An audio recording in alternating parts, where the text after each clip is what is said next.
Me arrastraron hacia la celda de detención antes de que el eco del veredicto se desvaneciera por completo. Mi hijo se rió detrás de mí. Un sonido agudo y aliviado. Y su esposa se acercó a su hombro como si acabaran de cerrar un buen negocio. La oí decirlo claro, sin siquiera bajar la voz: que se pudra en la cárcel, todo es nuestro. Las palabras me siguieron por el pasillo como si fueran parte del lugar. Las esposas apretaban suave, más como símbolo que como restricción. Ahí entendí que la zona de detención no era para castigar. Era solo trámite para ganar tiempo administrativo. La historia que estás a punto de escuchar es una obra ficticia creada por el equipo de redacción del canal H2 Historias. Está inspirada en situaciones de la vida real para transmitir lecciones sobre la familia, las emociones y los valores humanos. Todos los personajes y eventos son ilustrativos. Me llamo Benita Ramírez, 67 años. Estuve de pie en esa sala del tribunal y escuché al juez leer la sentencia con una neutralidad cuidadosa. El cargo lo habían armado como fraude financiero, tan denso y técnico que sonaba convincente al decirlo en voz alta. No interrumpí, no lloré. Miré la cara de mi hijo en cambio. No había enojo en ella, ni vergüenza, solo alivio. Cuando el actuario le pasó los papeles al oficial, vi lo que no debía estar ahí. No solo la sentencia, no solo la orden de reclusión, había páginas extras grapadas atrás. Tablas, listados, direcciones que reconocí antes de poder evitarlo, propiedades, cuentas. Todo lo que había construido en silencio durante décadas estaba detallado en filas ordenadas, como si mi vida ya hubiera sido convertida en un inventario. Mi nuera captó mi mirada y sonrió. Avanza rápido una vez que arranca, dijo. Ahora el proceso es automático. El proceso. Esa era la palabra que no paraba de usar. No castigo, no justicia. Proceso. Mientras me llevaban hacia la puerta lateral. Mi hijo por fin habló de nuevo. Van a empezar el trámite esta misma noche, dijo, casi con amabilidad. Es mejor así, limpio, legal. Quise preguntarle cuándo dejó de tenerle miedo a mirarme a los ojos. No lo hice. La puerta se abrió. El pasillo olía leve a desinfectante y papel. Un lugar donde las decisiones se archivan, no se sienten, detrás de mí. La sala volvió a su orden tranquilo. Delante, la zona de detención me esperaba.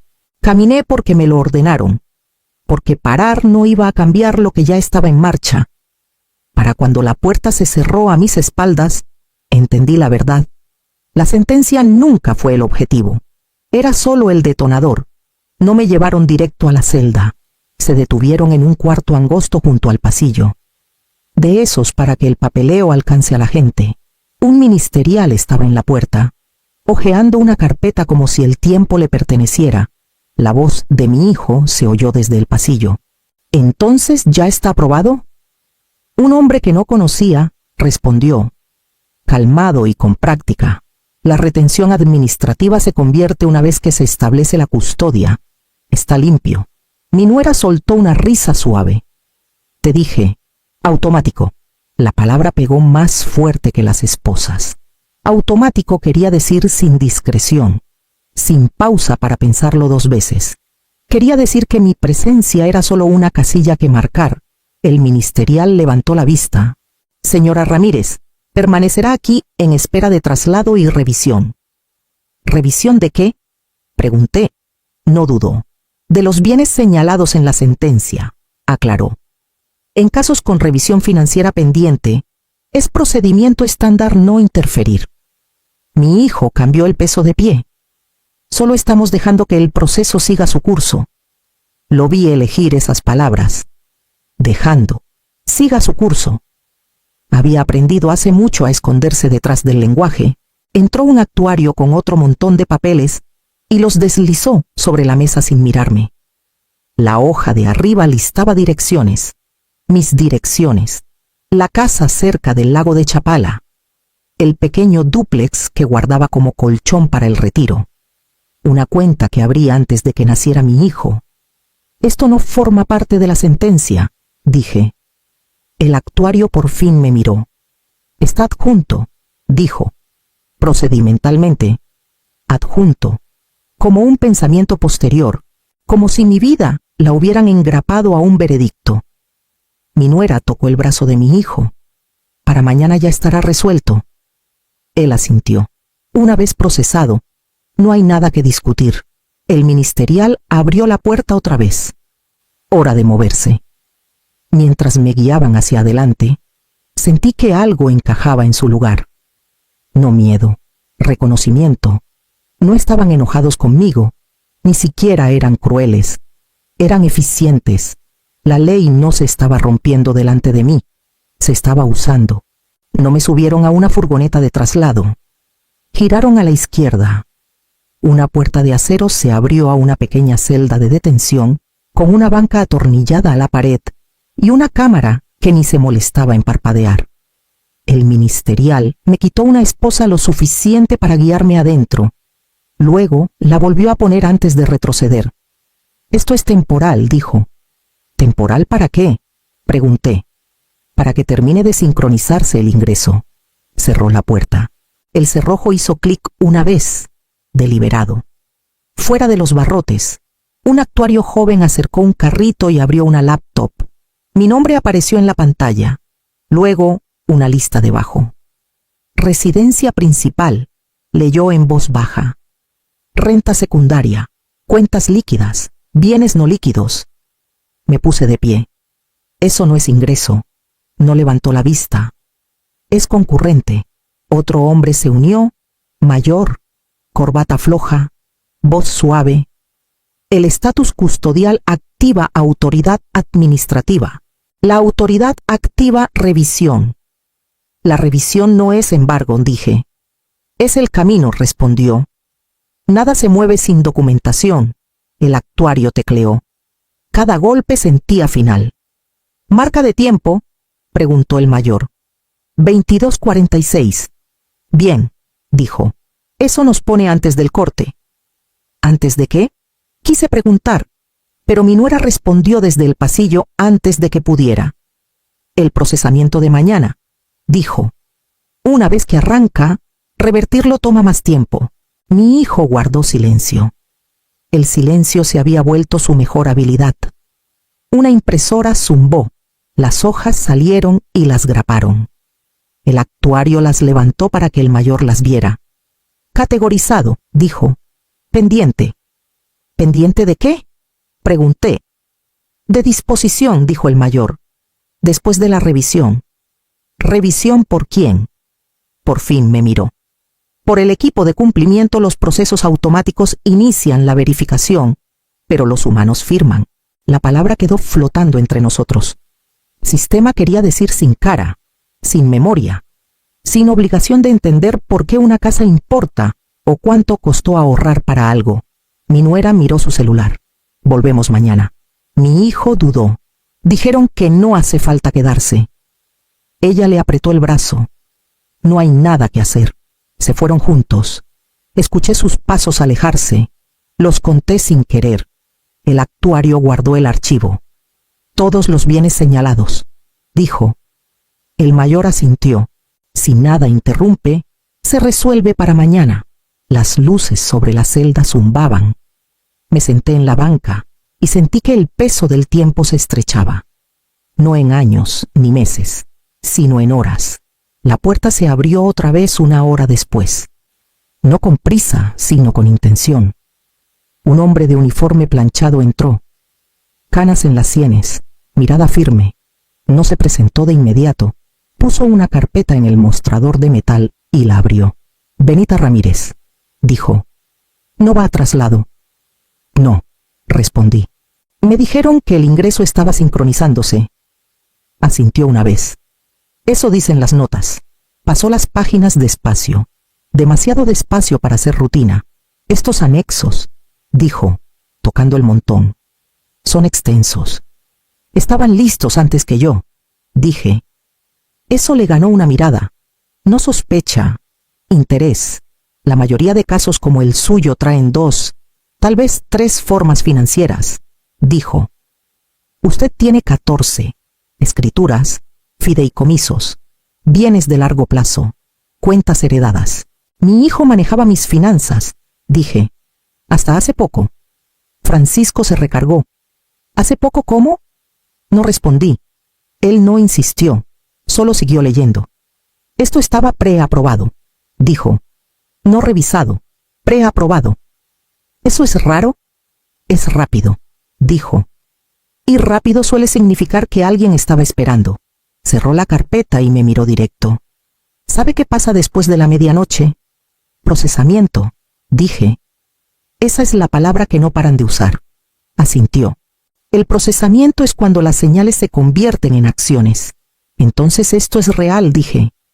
Me lo están quitando. No dijo sí, no dijo no. En cambio preguntó.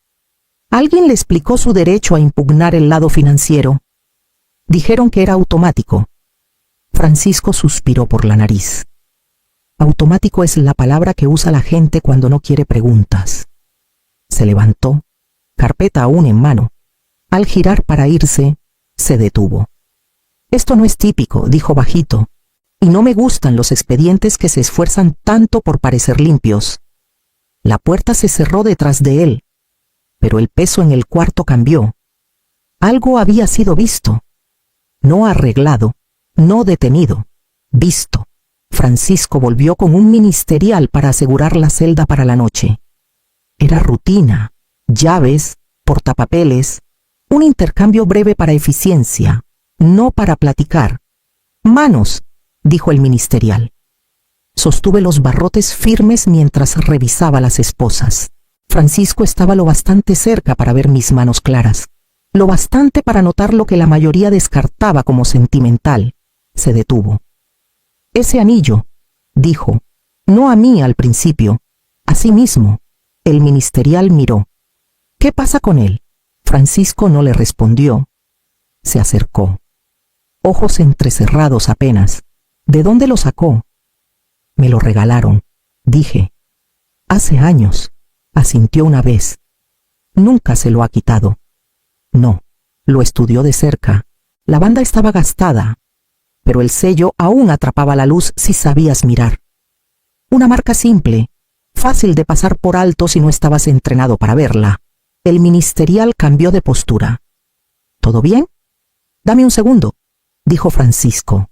El ministerial retrocedió, incómodo. Francisco mantuvo la voz pareja. Usted sabe qué significa esa marca. Sé lo que significaba cuando me lo dieron, dije. No sé qué significa ahora. Me miró entonces. De verdad. No es ceremonial, dijo. No es decorativo. Sirve para verificación. Me dijeron que lo usara, dije. Y que guardara silencio. Francisco suspiró. Eso encaja. Se enderezó y abrió su libreta. El entrenamiento de cumplimiento incluye una sección que la mayoría pasa por alto, dijo. Identificadores ligados a supervisión discrecional. Son raros, no circulan. El ministerial carraspeó. Jefe. Francisco no apartó los ojos de mí. Este caso se armó para moverse rápido, dijo. Sus bienes se prepararon como una transferencia, no como protección. No dije nada. El silencio sentía como una línea que aún no había decidido cruzar. Francisco cerró la libreta. Necesito confirmar algo, dijo. Y necesito tiempo para hacerlo. Retrocedió, señalando al ministerial. Revisaron las esposas otra vez. Cerraron el cerrojo, al girar para irse. Francisco dijo bajito. Si estoy en lo cierto, esta noche cambia todo. No esperó respuesta. El reloj sobre la puerta del pasillo avanzaba sin piedad. Cada minuto contaban ahora. Lo sentía en cómo el aire se tensaba, en cómo el edificio parecía acomodarse a su ritmo nocturno. Francisco no volvió de inmediato. Cuando lo hizo, no venía solo. Un oficial joven estaba unos pasos atrás, fingiendo revisar un portapapeles mientras escuchaba cada palabra. Francisco se paró frente a mi celda. Esta vez no abrió la carpeta. Traía un teléfono. Hice la llamada, dijo bajito. No pregunté a quién.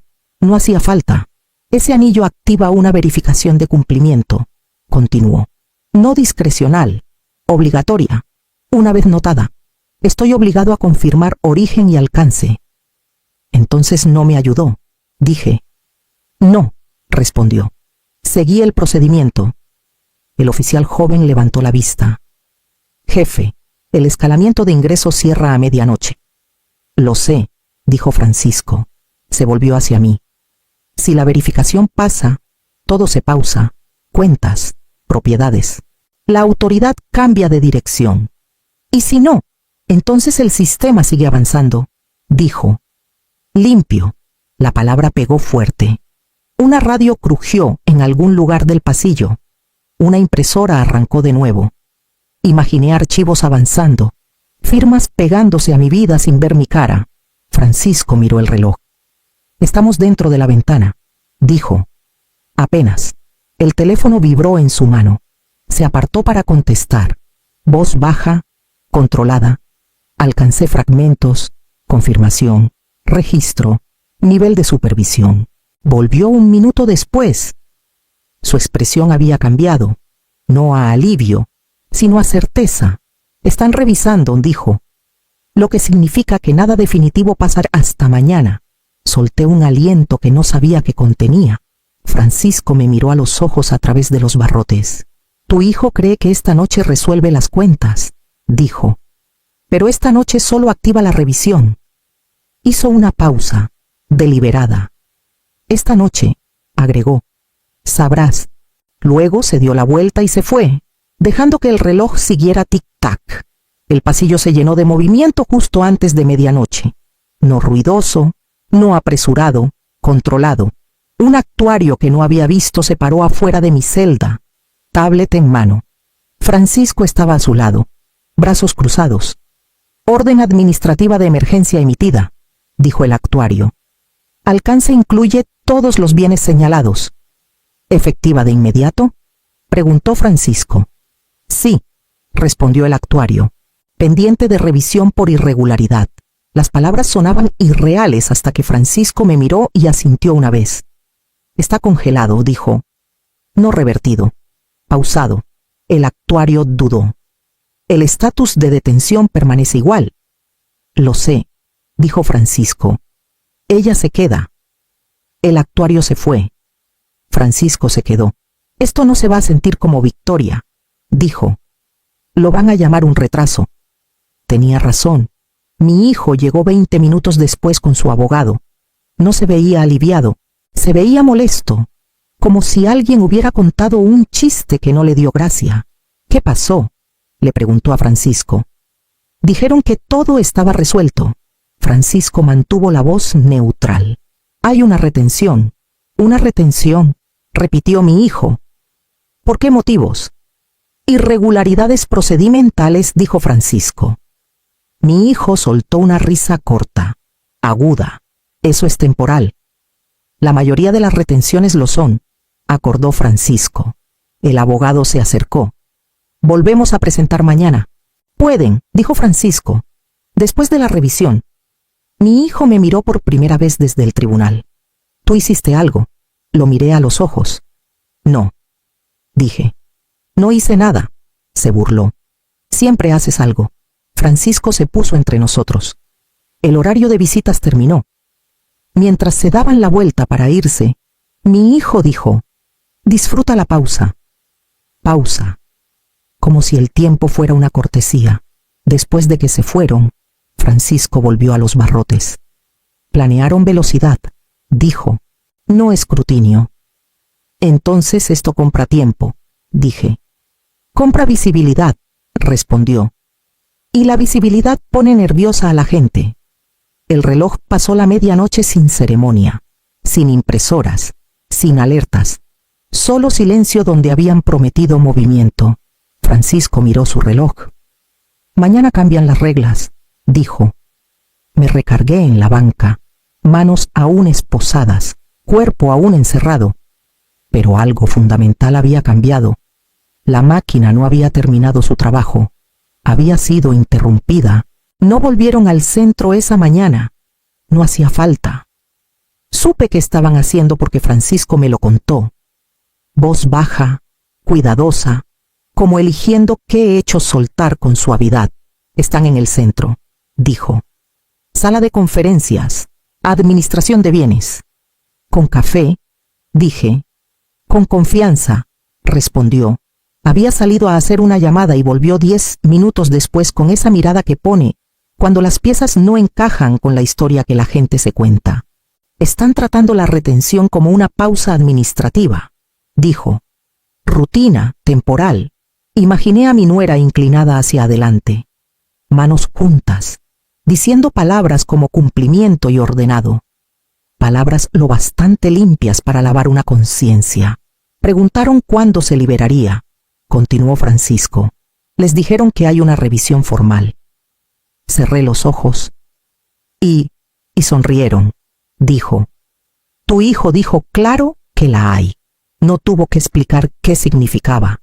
Creían que la revisión confirmaría lo que ya habían arreglado, que el papeleo obedecería la intención. Francisco apoyó las manos en los barrotes. El aviso salió a las 9:15. ¿Qué aviso? Escalamiento formal, dijo. Interdepartamental. Supervisión señaló. A mi nuera no le gustan las señales, le gustan las listas de verificación.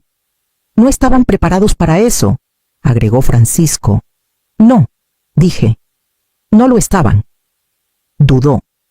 Tu hijo preguntó si habías pedido abogado. No lo hice, dije. Esa lo confundió, dijo Francisco. Esperaba un movimiento. Hice uno, respondí. Antes. Francisco asintió. Ese anillo sigue apareciendo donde no debería. A las 10:30 llegó la llamada. No la oí, pero vi el efecto. Los hombros de Francisco se tensaron. El oficial joven en el escritorio dejó de escribir. ¿Qué pasa?, pregunté. El comité de revisión quiere documentación de intención original, dijo Francisco. No resúmenes, originales. Esa toma tiempo, dije. Sí, respondió. Y memoria. Al mediodía, mi hijo llegó solo, sin abogado esta vez. Se paró afuera de los barrotes y habló sin saludo. Están haciendo preguntas, dijo. Deberían, respondí. Tragó saliva. Esto no era como debía salir. Vi su certeza resquebrajarse, no con estruendo, sino por los bordes, como el vidrio antes de romperse. Francisco se adelantó. La revisión avanza.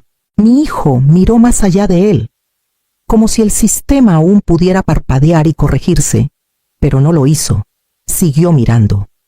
Francisco volvió con una carpeta distinta, más gruesa, más desordenada. Esto no formaba parte del embargo, dijo. Es anterior. Deslizó los papeles por la ranura. No los toqué. No hacía falta. Transferencia de escritura, continuó. Registrada 3 semanas antes de la sentencia. Eso no es posible, dije. Nunca firmé nada. No fue copia, la verificación de firma muestra que fue trazada digitalmente, no falsificada. La palabra cayó como polvo. Movieron la propiedad fuera de la autoridad judicial, dijo Francisco. En silencio, sin juez, sin orden. Entonces esto no era protección, dije. Era robo. Sí, dijo. Disfrazado de planeación. Otro oficial se unió, más joven, tenso. La oficina de registros confirmó que el notario estaba fuera de registro ese día. Francisco asintió. Lo que significa que el embargo pretendía enterrar esto. Sentí que el pecho se me apretaba. No de miedo, sino de claridad. Apretaron todo, dije, para que nadie mirara atrás. Francisco me miró a los ojos. Y esa es la falla. Lo rápido deja huellas. Tocó la carpeta. Esto cambia la jurisdicción. De civil, dije, a penal, terminó. El oficial joven tragó saliva. La protección de bienes se suspende. ¿Efectiva cuándo?, pregunté. Ya, dijo Francisco. Cuentas bloqueadas, transferencias revertidas pendiente investigación. Cerré los ojos una vez, solo una. Pensaron que la ley los protegería, dije. Pensaron que la ley era una herramienta, respondió Francisco. No lo es un registro. Pasos resonaron en el pasillo, urgentes, descontrolados. Francisco se enderezó. Cuando esto sube, Se ponen nombres. ¿Y luego? Pregunté. Luego nadie se esconde detrás del procedimiento, dijo. La carpeta quedó donde estaba, pesada de pruebas. La protección en la que contaban había desaparecido. Francisco no celebró la decisión. La leyó como lo hacen los profesionales, firme y definitivo. El intento de embargo se desestima, dijo. Se presentan cargos por fraude. La transferencia de escritura es nula. Sus bienes regresan a su control. Asentí. El alivio no entró de golpe. Se acomodó. Se les notificará, agregó, por medio de su abogado. No pregunté cuándo. No necesitaba el momento. Después, un actuario trajo papeles para la liberación. Otro trajo mi anillo de vuelta, aunque nunca se había quitado de mi dedo. Francisco miró mientras firmaba. ¿No quiere verlo?, preguntó. No. Dije. Quiero distancia. No cierre. Lo aceptó sin juzgar. Cuando salí al pasillo, mi hijo no estaba. Ni disculpa esperando, ni discurso final ensayado. Solo ausencia. Eso se sentía bien. Los límites no necesitan testigos. Antes de irme, Francisco dijo bajito. Lo manejó sin convertirlo en espectáculo. No intentaba ganar, dije. Intentaba conservar lo mío. Asintió. La dignidad hace eso. Lección de vida. Los sistemas se pueden doblar con velocidad y seguridad, pero la verdad pesa cuando la colocas con cuidado. El silencio puede ser fuerza, el tiempo puede ser protección, y el amor propio no es algo que nadie pueda archivar, congelar o quitar. Si esta historia te tocó, dale like al video, comenta qué te impactó más y suscríbete para más relatos sobre coraje silencioso y límites verdaderos. Salí con mi nombre intacto, mi futuro firme, y una regla que mantendré: lo que nunca fue suyo, jamás se lo volveré a ofrecer.